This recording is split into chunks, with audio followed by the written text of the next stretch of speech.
নমস্কার বন্ধুরা, সুমানসিস ওয়ার্ল্ডে আপনাদের সবাইকে জানাই স্বাগতম। আজ থেকে প্রায় এক সপ্তাহ আগে আমরা সবাই মিলে ঘুরতে গিয়েছিলাম। হ্যাঁ, ভিডিওটা দিতে একটু দেরি হয়ে গেল, বড্ড লেজি তো আমি, তাই ভিডিও দিতে আমার দেরি হয়ে যায়। তো যাই হোক, আমরা গিয়েছিলাম কালী পুজোর মেলা দেখতে। আমাদের বাড়ির কাছে ডোমজুর এবং লক্ষণপুরে অনেক বড় করে কালী পুজো হয়, মেলা বসে এবং বাজি পোড়ানো হয়। প্রত্যেকবারেই ভাবি দেখতে যাব, কিন্তু কোনোদিনও দেখতে যাওয়ার সুযোগ আর হয়ে ওঠেনি। ফাইনালি এবছর সবাই মিলে প্ল্যান করে চলে গেলাম। কুট্টুসকেও সাথে নিয়ে গেলাম, কারণ আমরা বেরিয়েছিলাম রাত তখন 10:30 বাজে, আর ফেরার কোনো ঠিক ছিল না। আর আমাকে ছাড়া তো কুট্টুস রাত্রে থাকতে পারে না, তাই ওকে নিয়ে যেতে হয়েছিল। মেলায় গিয়ে দেখি সেখানে তো প্রচণ্ড পরিমাণে ভিড়। একদিকে দোলনা বসেছে, খাবার জিনিস বসেছে, আর একদিকে এখানে বক্সে ডিজে বাজছে, আর এক সাইডে বাজি পোড়ানো হচ্ছিল। আমি তো সবার আগে ভালো করে বাজি পোড়ানো দেখে নিলাম, কারণ আমি এই প্রথম এরকম বাজি পোড়ানো দেখতে গিয়েছিলাম। আমার তো খুব ভালো লাগছিল। আর কুট্টুস তো ভীষণ ভয়ও পাচ্ছিল, যদিও ভয়টা প্রথম প্রথম পেয়েছে, তারপর আস্তে আস্তে ওর ভয়টা কেটে গিয়েছিল। আর ওর ভয় ভাঙানোর সবথেকে ভালো উপায় হচ্ছে ভিডিও বানানো। ভিডিও করা শুরু করলে ওর ভয়, কান্না সব কিছু দূরে চলে গিয়ে ও হাসতে শুরু করে দেয়। আর ঠিক সেইভাবেই ও যখন ভয় পাচ্ছিল, আমি তখন ক্যামেরাটা ওর সামনে ধরেছিলাম, আর সেইটা দেখেই ও হাসতে শুরু করে দেয় আর বাজি পোড়ানোর আনন্দ নিতে শুরু করে। বাজি পোড়ানো দেখার পর আমরা সবাই মিলে চলে গেলাম ডান্স ফ্লোরে, মানে যেখানে ডিজে বাজছিল সেইখানে গিয়ে সবাই মিলে পাগলের মতো নাচ করতে শুরু করে দিলাম। কেন নাচছি, কী গানে নাচছি কিছুই বুঝতে পারছিলাম না, কিন্তু আমরা নাচ করছিলাম। দারুণ মজা হয়েছে সবাই মিলে সেই দিনটাতে। যদিও ওখানে প্রচণ্ড ভিড় থাকার কারণে খুব একটা ভালোভাবে ভিডিও আমরা করতে পারিনি, তবুও যতটুকু পেরেছি ততটুকুই ভিডিও করেছিলাম।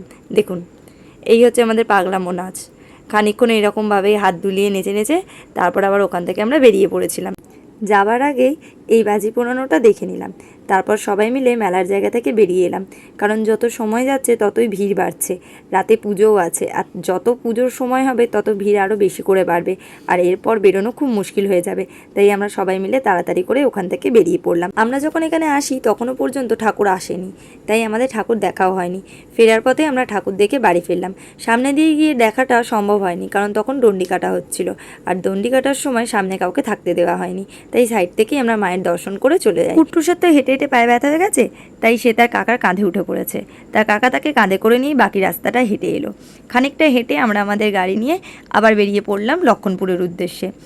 লক্ষণপুরে যখন আমরা পৌঁছাই তখন রাত্রি 2:30 বাজে, তাই সেখানকার জায়গাটা যথেষ্ট ফাঁকাই হয়ে গেছিল তুলনামূলকভাবে। ছোটোর থেকেই লক্ষণপুরের এই কালী পুজো, বাজি পোড়ানো, ফাংশন সব কিছু সবার মুখে শুনে আসছি, কিন্তু কোনো বছর দেখার সুযোগ হয়ে ওঠেনি। এবছরও ভেবেছিলাম ডোমজুরের কালী পুজো দেখে বাড়ি ফিরবো, কারণ কুট্টুস যদি ঘুমিয়ে পড়ে ওকে নিয়ে ঘুরতে অসুবিধা হবে। কিন্তু মায়ের দয়ায় কুট্টুস আর ঘুমায়নি, ও জেগেই ছিল। তাই ওকে নিয়ে সোজা চলে গেলাম আগে মায়ের দর্শন করতে।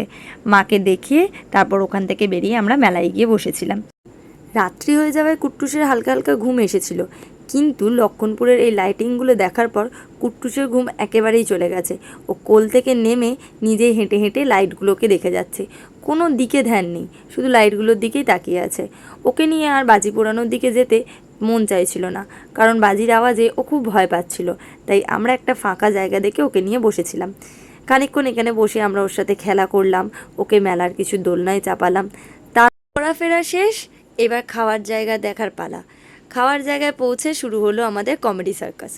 খাবার যতক্ষণ না আসছে ততক্ষণ সবাই এইভাবে হাহা হি হি করে হেসেই সময় কাটিয়েছি।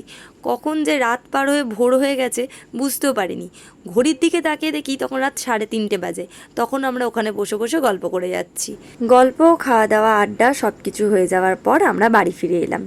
আজকের ভিডিওটা এখানেই আমি শেষ করছি।